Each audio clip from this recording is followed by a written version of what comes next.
Mau masuk surga tidak melalui jalur sirat, tidak ditimbang amalnya, mau? Ada caranya.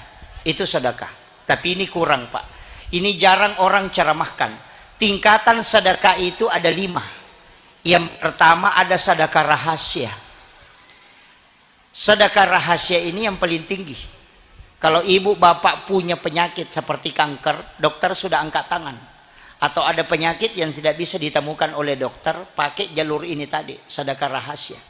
Di dalam satu riwayat, Rasulullah menyampaikan bahwa ada orang nanti baru berjalan menuju kepada mahsyar, itu sudah dijemput oleh malaikat, dibawa ke ila rafiqil a'la, tidak dibawa ke mizanullah, tidak ditimbang amalnya, apalagi lewat titian siratal mustaqim, itu tidak, karena baru berjalan menuju kepada mahsyar sudah dijemput.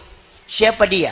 Rasulullah mengatakan orang yang bersedekah tapi dia tidak tahu siapa yang disedekahi, dan yang disedekahi pun tidak tahu siapa yang mensedekahi. Ini penting saya sampaikan.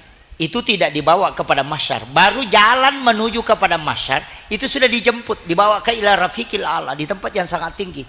Allah nyuruh malaikatnya, hai malaikat, itu fulan bin fulan, ambilkan sebelum dia ke sana, bawa ke sini. Coba, itu hadis sahih. Bagaimana caranya? Ibu bapak tanya ke pembina di sini pondok, adakah anak yatim piatu di sini? Adakah anak fakir miskin di sini? Kalau mengatakan ada, kasih tahu mi. Nggak usah kasih tahu saya namanya, jangan perlihatkan saya fotonya, orangnya nggak usah ketemu dengan saya. Tapi anak itu juga jangan kasih tahu kalau saya yang membantunya.